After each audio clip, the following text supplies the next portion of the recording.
Chapter 17. The Old Woman Who Became a Goblin. There was a Confucian scholar who once lived in the southern part of Seoul. It is said that he went out for a walk one day while his wife remained alone at home. When he was absent, there came by begging an old woman who looked like a Buddhist priestess, for while very old, her face was not wrinkled. The scholar's wife asked her if she knew how to sew. She said she did, and so the wife made this proposition: "If you will stay and work for me, I'll give you your breakfast and your supper, and you'll not have to beg anywhere. Will you agree?"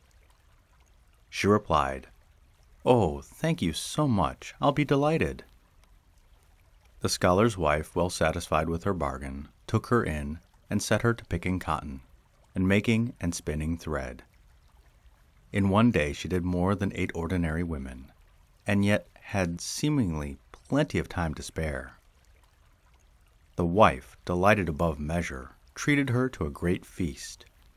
After 5 or 6 days, however, the feeling of delight and the desire to treat her liberally and well wore off somewhat, so that the old woman grew angry and said, "I am tired of living alone, and so I want your husband for my partner." This being refused, she went off in a rage, but came back in a little, accompanied by a decrepit old man who looked like a Buddhist beggar. These two came back boldly into the room and took possession, cleared out the things that were in the ancient tablet box on the wall shelf, and both disappeared into it, so that they were not seen at all, but only their voices heard. According to the whim that took them, they now ordered edibles and other things. When the scholar's wife failed in the least particular to please them, they sent plague and sickness after her, so that her children fell sick and died. Relatives, on hearing of this, came to see, but they also caught the plague, fell ill, and died. Little by little, no one dared to come near the place, and it became known at last that the wife was held as a prisoner by these 2 goblin creatures. For a time, smoke was seen by the townfolk coming out of the chimney daily, and they knew that the wife still lived. But after 5 or 6 days, the smoke ceased, and they knew then that the woman's end had come. No one dared to even make inquiry. Im Bang.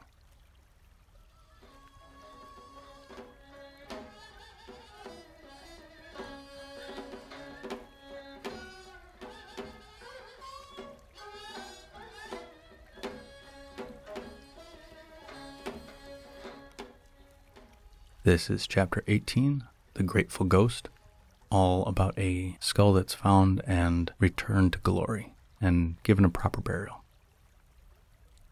Chapter 18, The Grateful Ghost.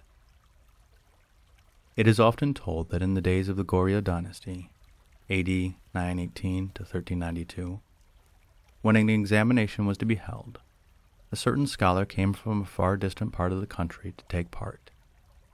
Once on his journey, the day was drawing to a close, and he found himself among the mountains. Suddenly, he heard a sneezing from among the creepers and bushes by the roadside, but could see no one. Thinking it strange, he dismounted from his horse, went into the brake, and listened. He heard it again, and it seemed to be coming from the roots of the creeper close beside him, so he ordered his servant to dig around and see. He dug and found a dead man's skull. It was full of earth, and the roots of the creeper had passed through the nostrils. The sneezing was caused by the annoyance felt by the spirit from having the nose so discommoded. The candidate felt sorry, washed the skull in clean water, wrapped it in paper, and reburied it in its former place on the hillside.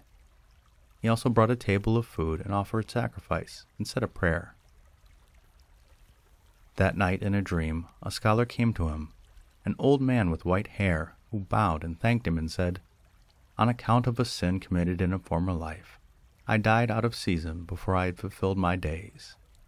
My posterity, too, were all destroyed. My body crumbled back into the dust, my skull alone remaining, and that is what you found below the creeper.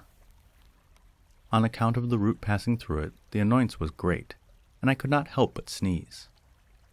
By good luck, you and your kind heart, blessed of heaven, took pity on me and buried me in a clean place and gave me food, Your kindness is greater than the mountains, and like the blessing that first brought me into life.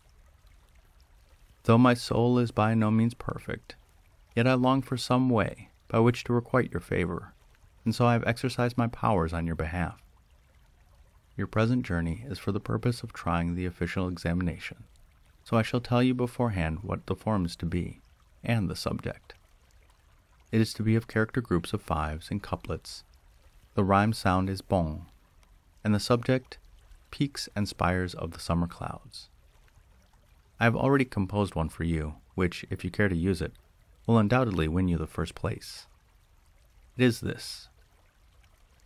The white sun rode up high in the heavens, and the floating clouds formed a lofty peak. The priest who saw them asked if there was a temple there, and the crane lamented the fact that no pines were visible. But the lightning from the cloud were the flashings of the woodman's axe, and the muffled thunders were the bell calls of the holy temple. Will any say that the hills do not move? On the sunset breezes they sailed away. After thus stating it, he bowed and took his departure. The man, in wonder, awakened from his dream, came up to Seoul, and behold, the subject was as foretold by the spirit. He wrote what had been given him, and became first in the honors of the occasion. Im Bang.